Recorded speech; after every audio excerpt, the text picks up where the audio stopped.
Chapter 11 जलाशय एवं बांध। जलाशय सबसे पहले हम देखते हैं, इसमें रिजर्वायर जिसे कहते हैं। जल भंडारण की आवश्यकता तथा जलाशय। भौगोलिक तथा जलवायु की भिन्नता के कारण इस देश में या तो बाढ़ें आती हैं या फिर सूखा पड़ता है। फसलों के समय पर पानी मिलने की कोई गारंटी नहीं होती है, इसलिए सिंचाई कार्य के लिए पानी इकट्ठा करने की आवश्यकता पड़ती है। इसके लिए नदियों के अपवाह जल को कृत्रिम झील बनाकर एकत्रित कर लिया जाता है, जहाँ से यह जल नहरों द्वारा खेतों तक पहुँचाया जाता है। कृत्रिम झील बनाने के लिए नदी के आर पार मिट्टी, पत्थर, चिनाई अथवा कंक्रीट की एक ऊंची रोक दीवार खड़ी की जाती है, जिसे बांध कहते हैं। बांध के प्रति प्रवाह में बनी कृत्रिम झील को जलाशय कहते हैं। तो इस प्रकार हम देख सकते हैं या हम समझ सकते हैं कि हम कोई दीवार बनाते हैं किसी भी रिवर के क्रॉस, किसी भी नदी के क्रॉस, पानी को इकट्ठा करने के लिए। और उस पानी को इकट्ठा करने का एकमात्र उद्देश्य होता है कि हम उस पानी का प्रयोग हम उस समय करें जिस समय नदियों में पानी की मात्रा कम हो जाए। तो उस रिजर्वायर में जो पानी एकत्रित रहेगा उसका हम प्रयोग करेंगे सिंचाई के लिए, जबकि शुष्क के समय में, सूखे के समय में। तो इस रिजर्वायर के निर्माण के लिए हम रिवर के क्रॉस एक दीवार बनाते हैं, कम ऊंचाई की दीवार या एक उचित ऊंचाई की दीवार बनाते हैं, जिससे वो पानी उस दीवार के पीछे इकट्ठा हो सके। और उस दीवार को हम क्या कहते हैं? बांध कहते हैं या डैम कहते हैं। और उसके पीछे जो पानी इकट्ठा होता है, तो जो व्यवस्था पूरी अपनाई जाती है पानी इकट्ठा करने की, वो कहलाती है रिजर्वायर। पुनः बांध तथा इससे अनुबद्ध कार्यों पर बहुत से व्यय आते हैं। जलाशय की संचयन क्षमता का निर्धारण, बांध का विकल्पन, निर्माण तथा अनुरक्षण जैसे जटिल कार्य हैं, जिनके लिए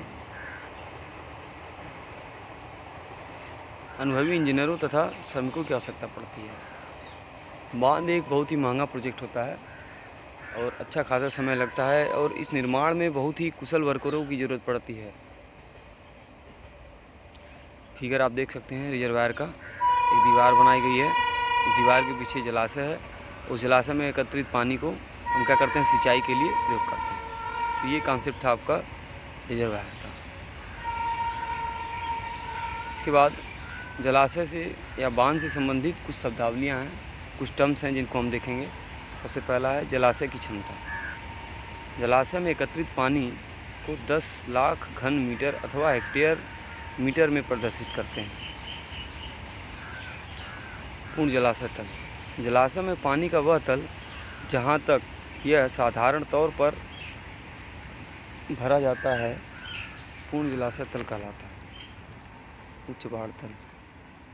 बाढ़ आने पर जलाशय में पानी का तल पूर्णतया जलाशय तल के ऊपर उड़ जाता है। अतः जलाशय का वह तल जहाँ तक बाढ़ के समय पानी को ऊपर उठने दिया जाता है, उच्च बाढ़ तल कहलाता है। इसमें उच्च जल तल भी कहते हैं। बाढ़ के समय जलाशय में पानी के प्रवेश की कोई सीमा नहीं होती है, न ही इस पर रोक लगाई जा सकती है।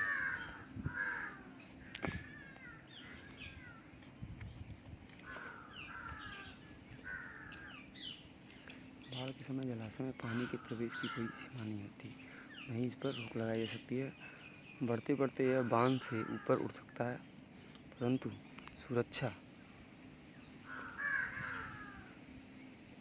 सुरक्षा की दृष्टि से पानी उच्च बाढ़ तल HFL से किसी भी परिस्थिति में ऊपर नहीं उठने दिया जाता है। इसके लिए बांध के पार्श्व अथवा घाटी के अन्य उचित स्थान पर उपप्लव मार्ग स्थापित किया जाता है, जहां से पूर्ण जलाशय से ऊपर उठते ही अतिरिक्त पानी जलाशय से बाहर निकाल दिया जाता है। स्पिलवे को बांध का सुरक्षा वाल्व कहते हैं, जिसे सेफ्टी वाल्व भी कहते हैं। मुक्तांतर। किसी भी दशा में पानी को बांध के ऊपर से प्रवाहित होने नहीं दिया जाता है। इसके लिए बांध का शीर्ष उच्च बाढ़ तल HFL से ऊपर रखा जाता है। Freeboard equal to top of dam minus HFL। सामान्यतः मुक्तांतर, इसे हम फ्रीबोर्ड कहते हैं, 1.25 से 2 मीटर रखा जाता है। सकल संचयन क्षमता। पूर्ण जलाशय तल तक पानी की जितनी मात्रा जलाशय में एकत्रित की जाती है वह जलाशय की संचयन क्षमता कहलाती है। स्लूस।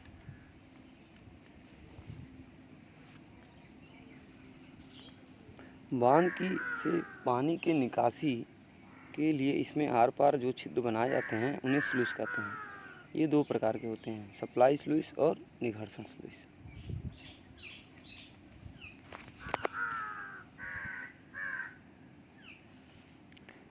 अगला पॉइंट है निष्क्रिय संचयन। जलाशय से पानी निकालने के लिए बांध की विभिन्न ऊंचाइयों पर स्लूस लगाए जाते हैं। सबसे नीचे का निकास स्लूस जलाशय की तली से कुछ ऊपर रखा जाता है ताकि अफवाह के साथ बहकर आने वाली सिल्ट, बोल्डर आदि के लिए तली पर स्थान बना रहे। अतः सबसे निचले स्लूस की सिल से जलाशय की तली तक जो पानी सदा भरा रहता है और जिसका प्रयोग नहीं हो सकता है, निष्क्रिय संचयन कहलाता है।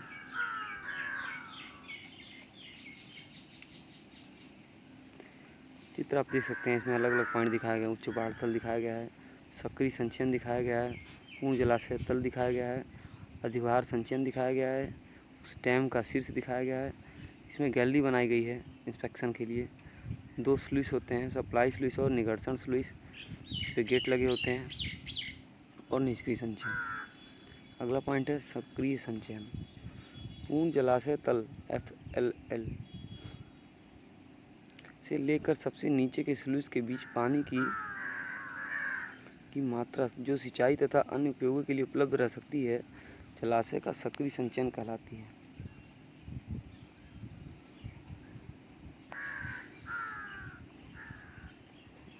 अधिभार संचयन। जलाशय के उच्च बाढ़ तल तथा पूर्ण जलाशय तल के मध्य पानी की मात्रा अधिभार संचयन कहलाती है। उपलब्धि। जलाशय से निर्धारित समय में पानी की जितनी मात्रा उपलब्ध होती है उसे जलाशय की लब्धि कहते हैं। अतिरिक्त लब्धि। बाढ़ के दिनों में पानी से जो अतिरिक्त पानी प्राप्त हो सकता है उसे जलाशय की अतिरिक्त लब्धि कहते हैं। जल विस्तार क्षेत्र। जलाशय में पूर्ण जलाशय तल तथा पानी भर जाने पर बांध के पीछे के क्षेत्र में जहाँ तक पानी भरा जाता है उसे जल विस्तार क्षेत्र कहते हैं। अगला पॉइंट है गैलरी।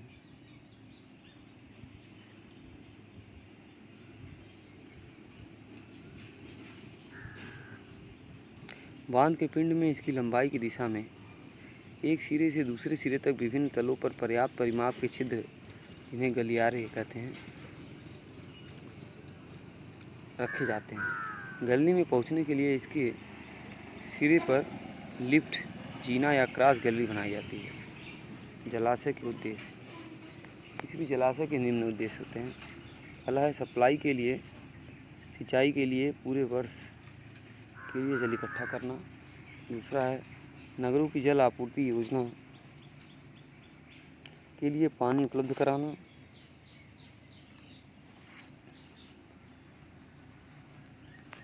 जल विद्युत उत्पादन के लिए।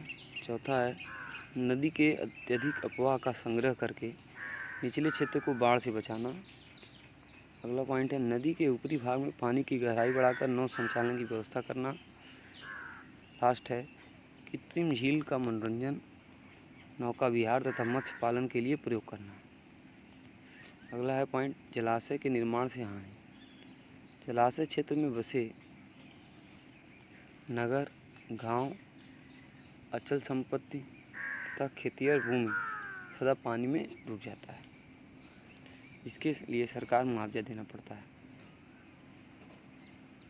बी, कृषि योग्य क्षेत्र का बहुत बड़ा भाग जल में चला जाता है। जलाशय में अचानक बड़ी मात्रा में बांध का पानी घुस जाने पर अथवा अन्य कारणों से बांध टूट जाने पर निचले क्षेत्रों में जान माल की हानि होती है। जलाशय में पानी के प्रवेश पर रोक संभव नहीं है, परंतु बांध के अधिक प्रभावित होने से रोकने के लिए अतिवाही व स्लूस की सहायता ली जाती है। सहायक होते हैं जिससे जल बांध से बाहर निकाल दिया जाता है। पहाड़ियों की दरारें, चट्टानों में जलाशय का पानी घुस जाता है, जिससे क्षेत्र का भौगोलिक संतुलन बिगड़ जाता है और भूस्खलन हो जाता है। यदि बांध एवं जलाशय भूकंप क्षेत्र में स्थित हैं तो अचानक नष्ट होने की आशंका बनी रहती है।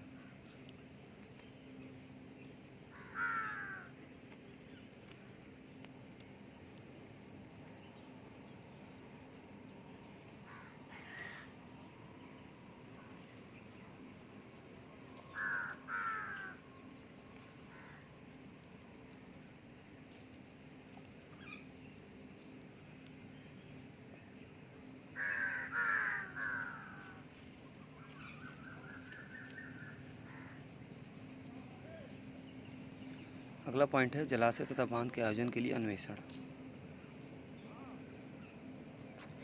जलाशय तथा बांध के निर्माण में पर्याप्त समय लगता है और बहुत अधिक व्यय आता है। फिर भी भूमि का एक बहुत बड़ा भाग अस्थायी तौर पर पानी में डूब जाता है, जहाँ से हटाए गए लोगों को पुनः बसाना होता है तथा उन्हें मुआवजा देना पड़ता है। फिर भी जलाशय तथा बांध बहुत अधिक उपयोगी सिद्ध होते हैं। इससे खाद्यान्न समस्या भी हल होती है तथा लोगों का जीवन स्तर भी उठता है। इसका निर्माण करने के लिए निम्न सर्वेक्षण करने पड़ते हैं।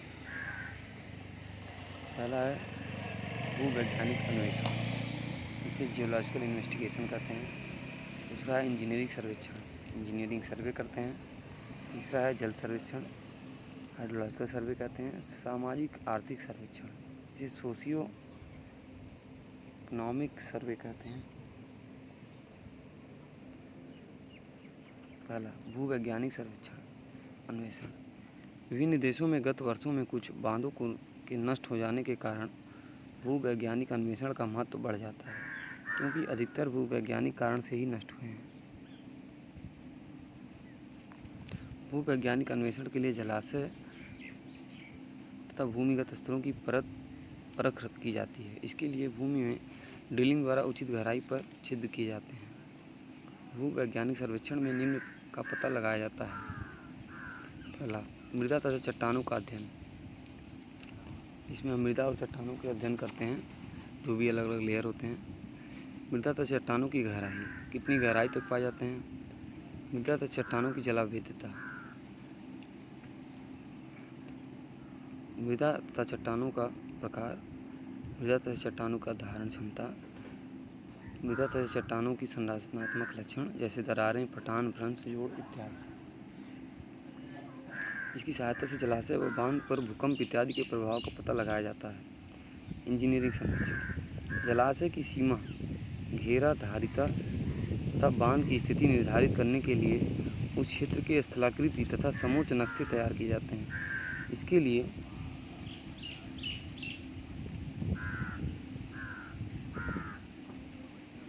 पटलमाला रेखा, हवाई तथा फोटोग्राफी सर्वेक्षण किए जाते हैं। प्रारंभिक स्थापन के लिए भारतीय सर्वेक्षण विभाग के मानचित्र की सहायता ली जाती है।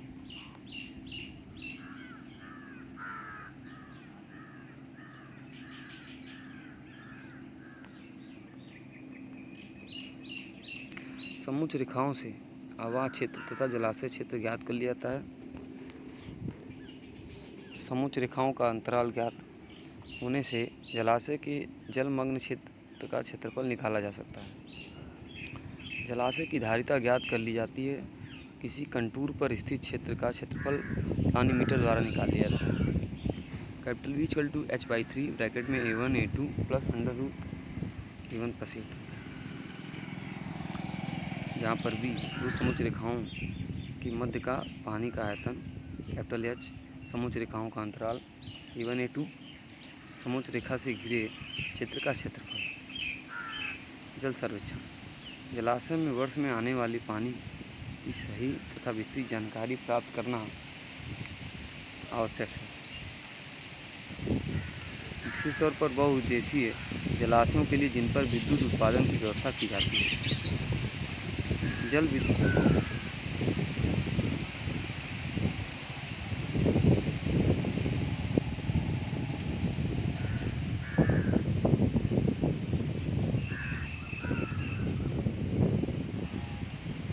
उपलब्ध पानी की मात्रा के अनुसार ही जलाशय की धारिता तथा बांध की ऊंचाई निर्धारित करते हैं।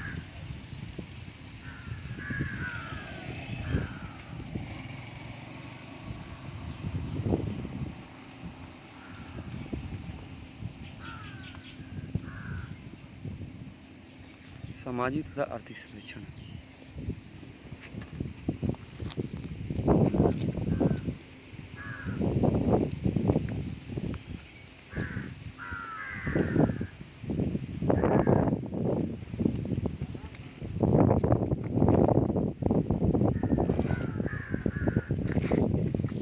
जलाशय के निर्माण से भूमि का एक बहुत बड़ा क्षेत्र पानी में अस्थायी रूप से डूब जाता है, जिससे क्षेत्र के लोगों को वहां से हटाकर अन्य सुरक्षित स्थान पर बसाना होता है तथा उन्हें जीविका उपलब्ध करानी होती है।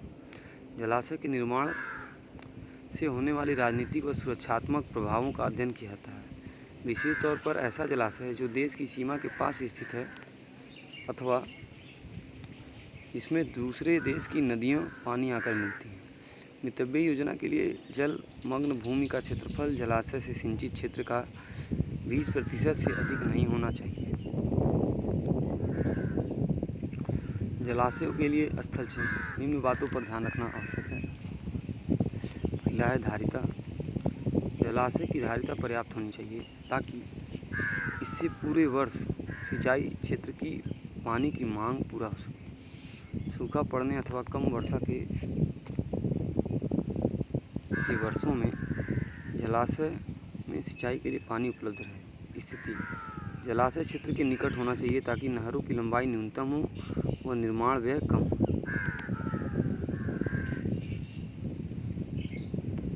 सिल्ट अपवाह जल के साथ अधिक मात्रा में सिल्ट, बालू, भाटे इत्यादि बहकर नहीं आनी चाहिए, क्योंकि सिल्टिंग के कारण जलाशय की धारिता कम हो सकती है।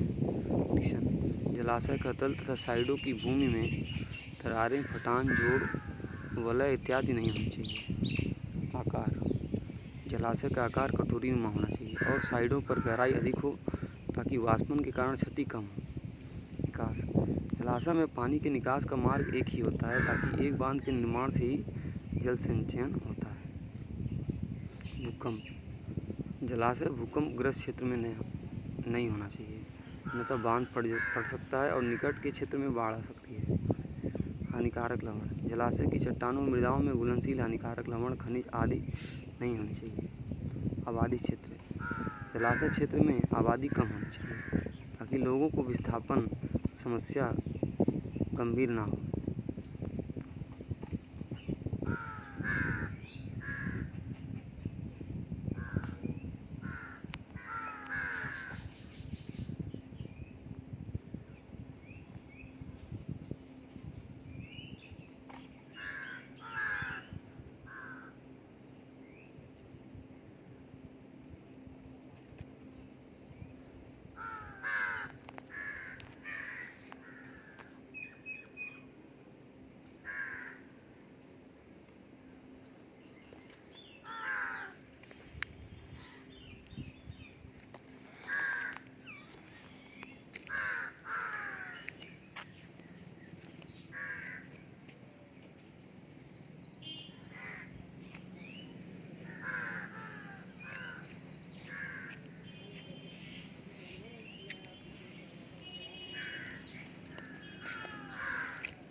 उपजाऊ भूमि।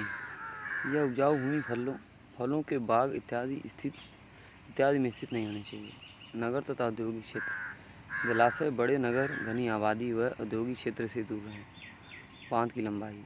जलाशय के लिए प्रस्तावित बांध की लंबाई न्यूनतम होनी चाहिए ताकि परियोजना पर कम व्यय आए। इसके लिए सकरी घाटी, जिसका ऊपरी क्षेत्र विस्तारित हो, उत्तम रहता है। जलाशय की संचयन क्षमता में कमी।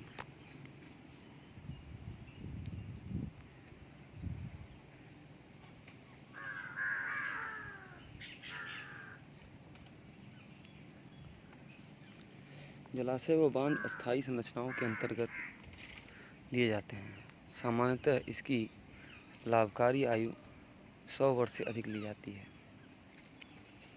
जलाशयों की संचयन क्षमता घटने के निम्न कारण हैं। नंबर 1 वाष्पीकरण, नंबर 2 रीसन, नंबर 3 सिल्टिंग। वाष्पीकरण। जलाशय की सतह से पानी वाष्पीकरण के कारण निरंतर नष्ट होता है। वाष्पीकरण की दर जलाशय क्षेत्र में ऋतु, तापक्रम, आर्द्रता, जल का फैलाव, तेज हवा इत्यादि पर निर्भर करता है। रीसन। जलाशय के पार्श्व तथा तली में मृदा की सरलता तथा सतही चट्टानों में दरारें फटान के कारण पानी की रीसन द्वारा हानि होती है। वाष्पीकरण तथा रीसन के कारण जलाशय से प्रति वर्ष 15 से 20% पानी की क्षति प्रति वर्ष होती है। सिल्टिंग। आवास क्षेत्र से पानी के साथ बड़ी मात्रा में रेत, सिल्ट, भाटे बहते हुए जलाशय में एकत्रित होते हैं। इससे धीरे धीरे जलाशय की संचयन क्षमता कम होती जाती है। जलाशयों में सिल्टिंग।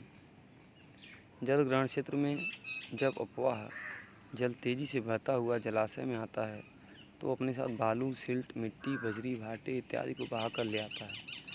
महीन सिल्ट व बालू निलंबित दशा में तथा मोटी बालू, ग्रेवेल आदि लूढ़न के रूप में पानी के साथ रहते हैं। बाढ़ के समय इनकी मात्रा बढ़ जाती है। जलाशय में आने पर पानी की गति शून्य हो जाती है, जिसके फलस्वरूप बालू, सिल्ट, बजरी, भाटे जलाशय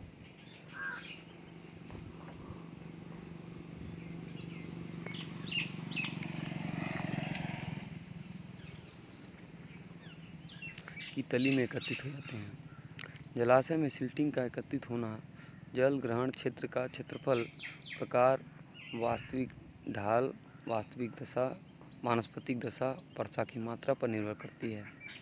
इनकी संचयन की क्षमता 10 से 20% निष्क्रिय संचयन के रूप में रखा जाता है। सिल्टिंग के कारण जलाशय की क्षमता 20% से अधिक घट जाती है, तो जलाशय अलाभदायक माना जाता है।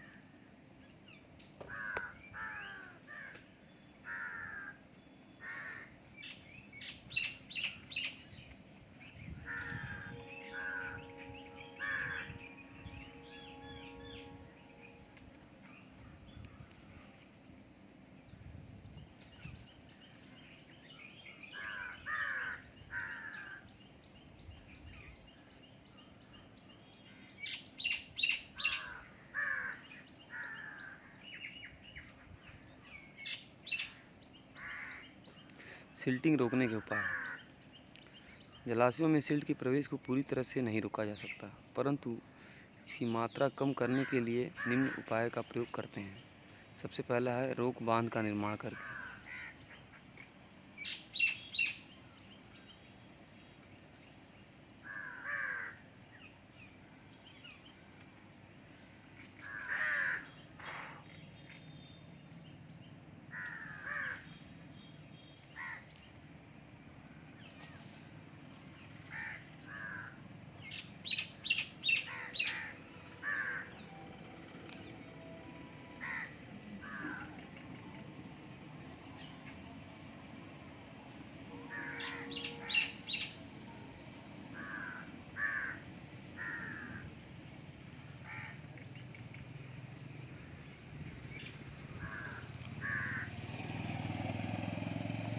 आवास क्षेत्र से जो नाले, ड्रेन, सहायक नदियाँ बहती हुई मुख्य नदी में आकर मिलती हैं, उन पर उचित अंतराल पर कम ऊंचाई के मिट्टी पत्थर के रोक बांध बना दिए जाते हैं। पानी के साथ बहती हुई सिल्ट, रेत, बजरी, भाटे इन रोक बांधों के ऊपर रुक जाते हैं। साफ पानी इनके ऊपर से बहता हुआ निकल जाता है।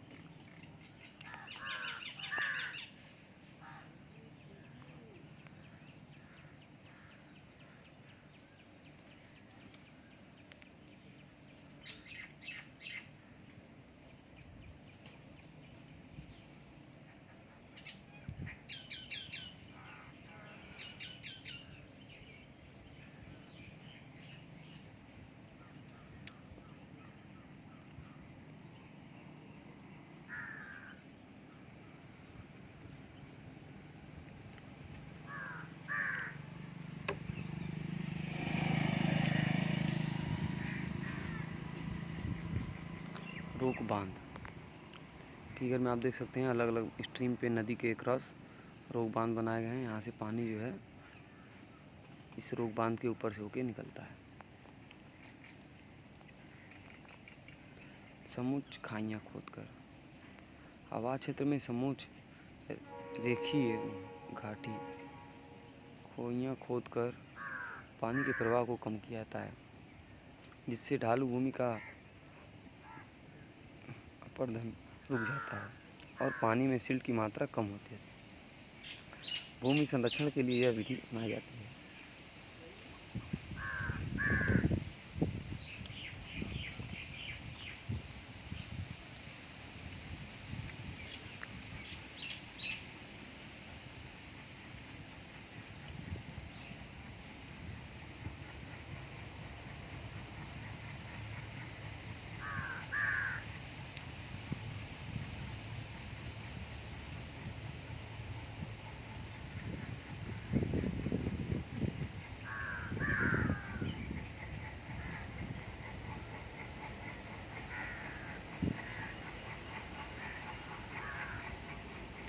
वृक्षारोपण द्वारा। यदि अपवाह क्षेत्र की ढाल बहुत अधिक है तो पानी तेजी से नीचे की ओर बहता हुआ अपने साथ सिल्ट, बालू आदि बहा ले जाता है। निगर्सन स्लुइस। जलाशय में सिल्ट अधिकतर इसकी तली वाले पानी की परतों में निलंबित रहती है और ऊपरी परतें अपेक्षाकृत साफ रहती हैं। इसलिए बांध के निचली भाग में निगर्सन स्लुइस लगाया जाता है, जिसको समय समय पर खोलकर सिल्ट युक्त पानी जलाशय के अनुप्रवाह को निकाल दिया जाता है। सिल्ट को खोद कर निकालना। जलाशय की तली पर जमी सिल्ट को समय समय पर खोद कर बाहर निकाल दिया जाता है। यह काफ़ी व्यय वाली प्रणाली है। इसमें अधिक गहरे तथा बड़े जलाशयों के लिए विधि नहीं अपनाई जाती है।